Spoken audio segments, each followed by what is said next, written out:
Take a look at the final rankings for the top 10. Of course, you're getting to watch the #1 team in Wichita State, Lindenwood. We saw a lot of them, Chris, and an impressively aggressive Lindenwood team. Calumet ranked #9, so you have a matchup of #1, #9, and the coach of the #1 team, Gordon Vatican, is with our Linda Barnes. Linda? Well, Coach Vatican, here we are. You're in the position for a three-peat. Your team's after a really strong start. What are you going to tell them to keep them going? Really trying to make this pretty simple, Linda. We're just trying to stay relaxed, have some fun, make good bowling shots, and really take this one shot at a time. We're really not too concerned about any other outcome other than what's right in front of us at the moment. Well, let's get back to the bowling. Back to you, Dave. All right, thank you, Linda. Again, they're trying for a third consecutive national championship. The only other school to do that, by the way, is Wichita State in 1993, 94, and 95. When did you leave Wichita State? Just before that. You know, okay, I'll be done with the cheap shots. But second 4 times.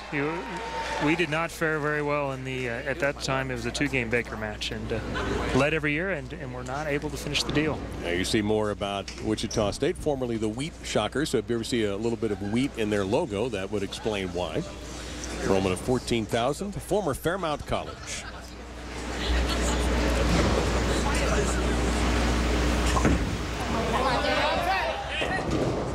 And 4, 6, 7, 10. Well, Danny was the one player who threw a really good opening shot. This one, though, is inside a target. Often you'll see on tour the toughest shot to throw is after that commercial break. But every frame in a Baker match is like a commercial break. It's basically one shot every 5 minutes. It's one of the most difficult formats to bowl as a player. Block switching to a spare ball here. Going for it. So the senior from Hobart, Indiana, that's his participation for this game, a strike and that split. So Wichita can take a real stranglehold here with a strike.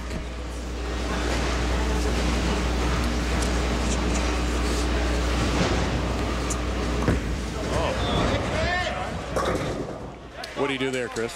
That was a pitch out. Just a bit outside as if Bob Uecker were here? This is a little bit firm. My guess is, as well as his team communicates, he moved a little bit left from his first shot based off of Josh and John Zabinski's shots. But then he missed his target about 2 boards to the right. And on this 40-foot sport-compliant pattern, it's not going to make it back from there. Crosses over and covers the spares, so no mistakes in the Shockers column, while Calumet has recorded 2 open frames, and they've also converted a split, a low percentage 4-10 split.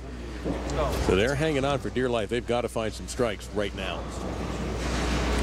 And Toby Krause struggled in his first try. He's bowled 6 300 games certified.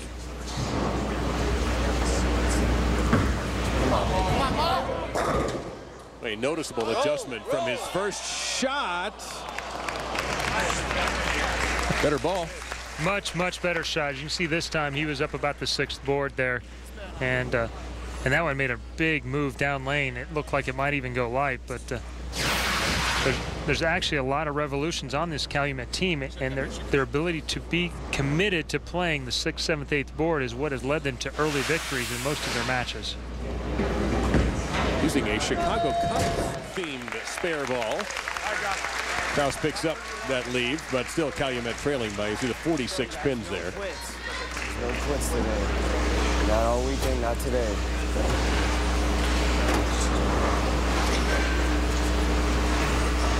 All right, just believe here. Josh McBride.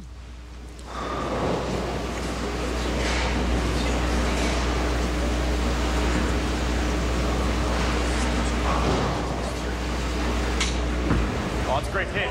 Great pitch. Well, whoever said that was right. Had to be a senior. Or the coach, maybe. Well, congratulations to Newman University's Derek Hartnell for being named our Player of the Year. With a 215.5 average this year, Derek is one of college bowling's rising stars. Stay tuned. We'll find out a little bit more about Derek later on in between matches.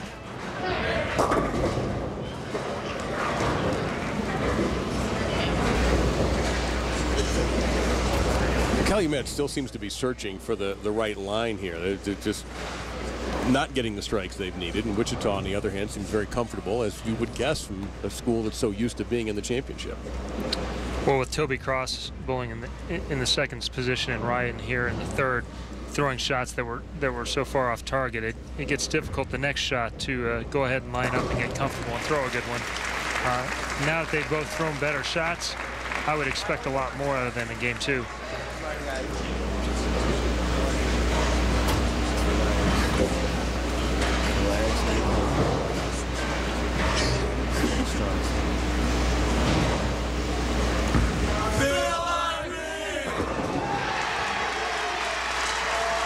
Two strikes. I'll tell you what, the Wichita State team now with their 5th strike of the match. Really good shots. Watch how end over end he is. Even with that great rev rate, he's up around 450. He's able to play about the 11th board. The end over end roll controls the break point at the end. And even though that shot looked like it wanted to creep high, by staying end over end, turns into a flush strike and another double for the Shockers. And they're just about ready to post up this match.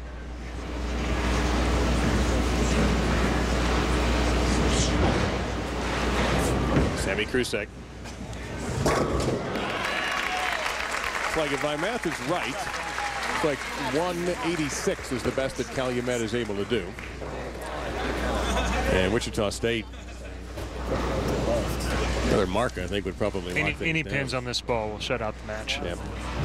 So these are basically lineup shots for both teams in the 9th and 10th frame. Josh here will move a little bit left from his first ball, which was a 4-pin.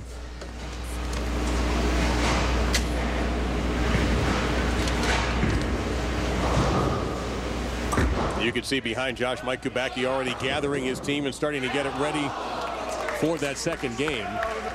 So the Wichita State Shockers are 1 game away from a 3rd consecutive national championship and their 10th title in this, their 20th appearance in the finals. A remarkable record in collegiate bowling for the Wichita State Shockers, and those smiles indicate a confident team in front of a rabid group of Shockers fans at the Convention Center in El Paso.